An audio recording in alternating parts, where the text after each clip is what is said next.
Assalamualaikum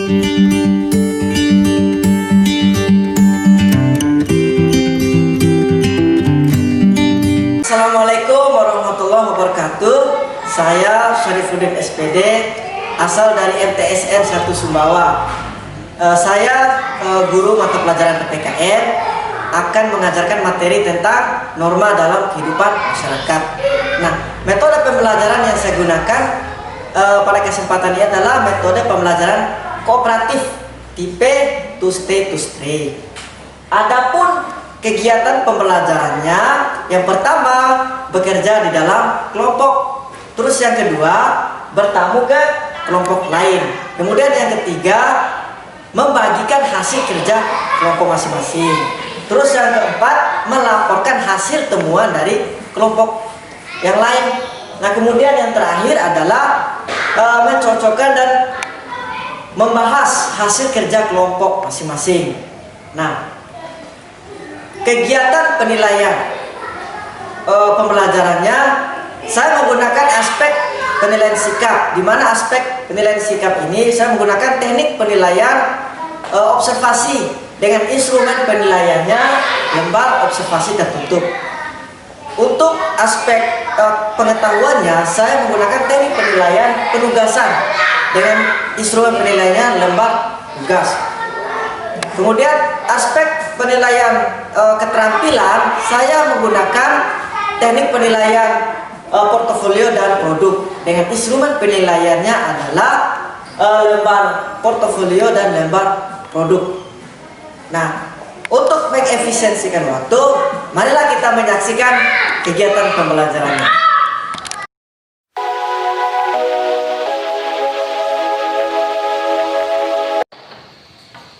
Assalamualaikum anak-anak semuanya. Selamat pagi.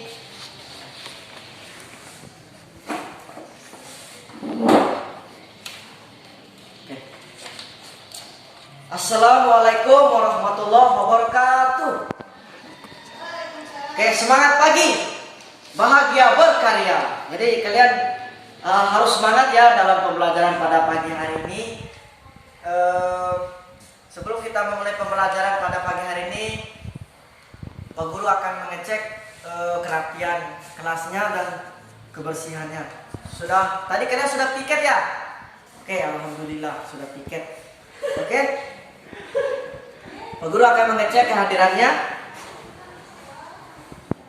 Mahar Ismail hadir. Iskandar Zulkarnain hadir. Arsan Suryanto, Arsan Suryanto tidak dalam kondisi sehat ya. Marilah kita berdoa semoga temannya yang bernama Arsan Suryanto cepat diberikan kesembuhan oleh Allah SWT. Amin. Oke, baiklah, sebelum kita memulai pembelajaran, marilah kita berdoa sesuai dengan agama dan keyakinan kita masing-masing. Berdoa, mulai. Oke, selesai. Oke. Baiklah anak-anak, pada kesempatan ini kita akan belajar tentang norma dalam kehidupan masyarakat. Norma dalam kehidupan masyarakat. Nah, adapun tujuan pembelajaran pada kesempatan ini adalah melalui metode pembelajaran kooperatif tipe to stay, siswa dapat menguraikan norma-norma yang berlaku dalam kehidupan bermasyarakat sehingga mampu mendemonstrasikan norma-norma apa yang berlaku dalam kehidupan bermasyarakat. Nah, nanti kalian supaya dapat membiasakan perilaku saling kenal mengenal dalam kehidupan beragama, rukun antar umat beragama, dan memaafkan kesalahan orang lain dalam kehidupan bermasyarakat sebagai anugerah Tuhan yang Maha Esa. Itu dari sikap spiritualnya. Kemudian sikap sosial, menunjukkan sikap patuh terhadap tata tertib yang ada di lingkungan madrasah, hormat terhadap orang yang lebih tua dan santun terhadap orang lain di lingkungan pergaulan dan keberadaan dengan baik dan benar. Itulah tujuan pembelajaran yang kita mempelajari materi norma dalam kehidupan bermasyarakat. Oke. Nah, alangkah pembelajaran yang kita lakukan ini adalah nanti kalian akan membentuk kelompok, nanti. Setelah itu kalian mengerjakan LKS yang akan diberikan oleh Pak Guru nanti melalui lembar penilaian produk. Nah, produk ini kalian membuat PowerPoint nanti tentang norma-norma apa saja yang ada di dalam masyarakat. Nah, bagi aja dalam kelompok. Langkah kedua, bertamu ke kelompok lain. Nanti setelah kalian mengerjakan produknya itu, maka kalian secara acak nanti pergi mengunjungi kelompok lain. Nah, jadi 2 orang pergi bertamu ke kelompok lain, 2 orang lainnya itu adalah berdiam di kelompoknya masing-masing. Terus langkah ketiga, membagikan hasil kerja kelompok. Jadi kelompok yang diam itu membagikan hasil kerja kelompoknya ke kelompok yang bertamu. Kemudian langkah keempat, melaporkan temuan dari kelompok lain. Nanti kelompok yang pergi bertamu dari kelompok lain itu pamit kembali ke kelompoknya semula. Terus langkah terakhir adalah mencocokkan dan membahas hasil kerja kelompok masing-masing. Jadi hasil temuan-temuan dari kelompok lain itu mereka cocokkan dan mereka diskusikan dalam kelompok mereka. Nah, ini langkah-langkah pembelajaran yang kalian lakukan. Nah, pertanyaannya adalah apa yang terjadi jika tidak ada aturan atau norma dalam kehidupan di masyarakat? Ayo, siapa kira-kira yang bisa menjawab? Ayo, siapa kira-kira? Saudara Iqbal Pratama bisa menjawab pertanyaan Bapak Ibu Guru? Oke. Jadi apa yang terjadi jika tidak ada aturan atau norma dalam kehidupan di masyarakat? Oke. Iskandar Zulkarnain, silakan. Oke. Pertanyaannya Iskandar Zulkarnain sangat bagus. Apa namanya? Jadi kenapa sih perlu adanya norma dalam kehidupan masyarakat? Bagus pertanyaannya. Jadi kenapa perlu ada norma dalam kehidupan masyarakat? Oke, mari kita simak. Nah, sejak kita lahir hingga akhir hayat kita ini selalu hidup berkelompok. Contoh sederhananya kelompok dalam keluarga. Pasti di dalam lingkungan keluarga kita ada aturan yang harus kita taati dalam lingkungan keluarga. Sama halnya dengan lingkungan masyarakat. Nah, manusia sebagai makhluk individu dan makhluk sosial, kita tidak bisa hidup tanpa bantuan orang lain. Artinya apa? Kita hidup di tengah-tengah masyarakat itu ada aturan atau norma yang harus kita taati dalam sebuah kelompok masyarakat itu sendiri. Terus kelompok masyarakat pasti memiliki aturan. Nah, sudah jelas di sini ya. Jadi bisa disimpulkan bahwa norma itu adalah aturan yang mengatur kehidupan warga masyarakat, dipakai sebagai panduan, tatanan dan pengendali tingkah laku. Jadi antara masyarakat yang satu dengan masyarakat lain itu memiliki norma yang mengatur kehidupan masyarakatnya. Oke, sekarang kalian bentuk kelompok sebanyak 5 kelompok, di mana jumlah kelompok itu 4 orang. 4 orang. Oke, 4 orang ya.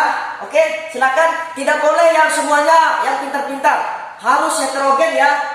Oke, silakan. Setelah kalian membentuk kelompok, maka Pak Guru akan memberikan lembar kerja produk kalian. Oke, silakan.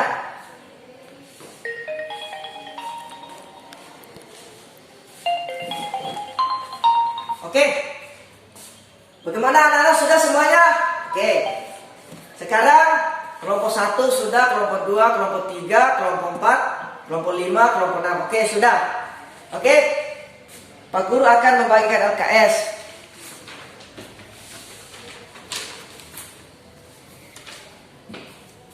Oke, sudah semuanya. Silakan kerjakan tugas kelompoknya. Jadi semua anggota kelompok harap ikut berpartisipasi dalam membantu teman-teman dalam kelompoknya. Oke, silakan. Oke, anak-anak semuanya sudah? Oke, kalau sudah, kelompok 1, oke, perhatikan ya, perhatikan semuanya.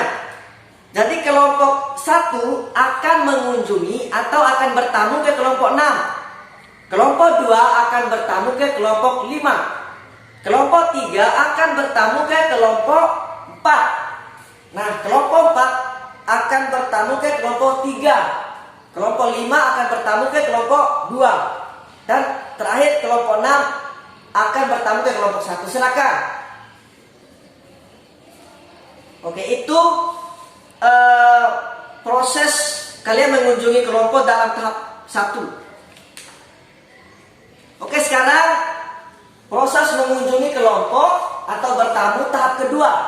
Nah, kelompok 1 mengunjungi kelompok 5. Kelompok 2 mengunjungi kelompok 4. Kelompok 3 mengunjungi kelompok 6. Kelompok 4 mengunjungi kelompok 1. Terus kelompok 5 mengunjungi kelompok 2. Dan kelompok 6 mengunjungi kelompok 3. Oke, silakan. Silakan bertukar pikiran sesuai dengan hasil kerja kelompok masing-masing. Kelompok yang berdiam di kelompoknya memberikan penjelasan atau informasi ke kelompok yang bertamu ya. Oke, sekarang semua kelompok kembali ke kelompok semula. Semua kelompok kembali ke kelompok semula untuk melaporkan hasil hasil informasi dari kelompok lain. Oke, silakan mencocokkan dan mendiskusikannya. Oke, silakan. Oke, kelompok 1 bagaimana?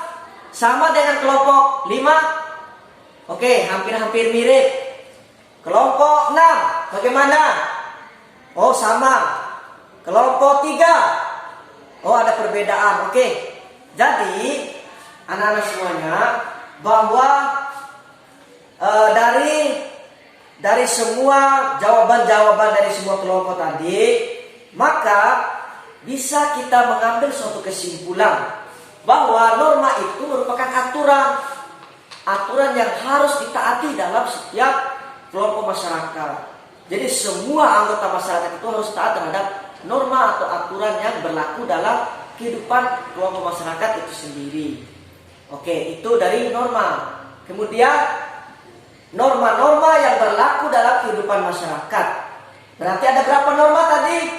Ada 4. Oke, pintar semuanya anak-anak. Oke, jadi di dalam kehidupan masyarakat itu ada 4 norma. Yang pertama norma agama. Jadi norma agama itu norma yang bersumber dari kitab suci Wahyu. Kitab suci itu wahyu yang diturunkan oleh Tuhan Yang Maha Esa, Allah SWT. Itu norma agama. Jadi norma yang kedua, norma kesusilaan. Nah, jadi norma kesusilaan itu berasal dari hati nurani kita. Bahwa suatu perilaku itu baik atau buruk, pantas atau tidak pantas dilakukan. Itu norma kesusilaan. Itu berasal dari hati nurani kita. Terus norma kesopanan. Norma kesopanan itu adalah norma yang berasal dari kesepakatan di dalam suatu kelompok masyarakat itu sendiri, kesopanan. Jadi norma kesopanan yang ada di masyarakat Bima dengan masyarakat Sasak itu pasti berbeda. Begitu juga dengan yang ada di Sumbawa, itu pasti berbeda normanya. Nah, jadi ketika kalian berada di suatu masyarakat yang bukan merupakan daerah kalian, maka kalian wajib menyesuaikan dengan aturan yang ada di masyarakat di mana kalian berada. Itu norma kesopanan. Terus norma hukum. Siapa yang bisa? Oke. Iqbal pertama bisa. Coba jelaskan apa itu norma hukum. Oke, 100. Pintar Iqbal pertama. Jadi norma hukum itu adalah norma yang dibuat oleh lembaga yang berwenang. Seperti misalkan contohnya undang-undang lalu lintas itu dibuat oleh pihak kepolisian bersama lembaga legislatif misalkan. Jadi seperti itu ya. Oke, jadi norma itu adalah aturan yang harus ditaati dalam masyarakat. Nah, dan norma-norma yang berlaku dalam kehidupan masyarakat itu adalah norma agama, norma kesusilaan, norma kesopanan, dan norma hukum. Oke, baiklah. Untuk pertemuan berikutnya kita akan mempelajari tentang perilaku-perilaku yang sesuai dengan norma dalam kehidupan bermasyarakat. Oke, Iskandar Zulkarnain, silakan pimpin doa untuk mengakhiri kegiatan pembelajaran pada pagi hari ini. Silakan. Oke, berdoa mulai. Oke, selesai. Itu saja pembelajaran kita pada hari ini. Semoga pembelajaran kita pada pagi hari ini bermanfaat untuk kita semua dan kalian dapat mengaplikasikan dalam kehidupan, baik di lingkungan keluarga, lingkungan pergaulan kalian, lingkungan madrasah, lingkungan masyarakat, dan lingkungan berbangsa dan bernegara. Oke, lebih dan kurangnya Pak Guru mohon maaf. Wassalamualaikum warahmatullahi wabarakatuh.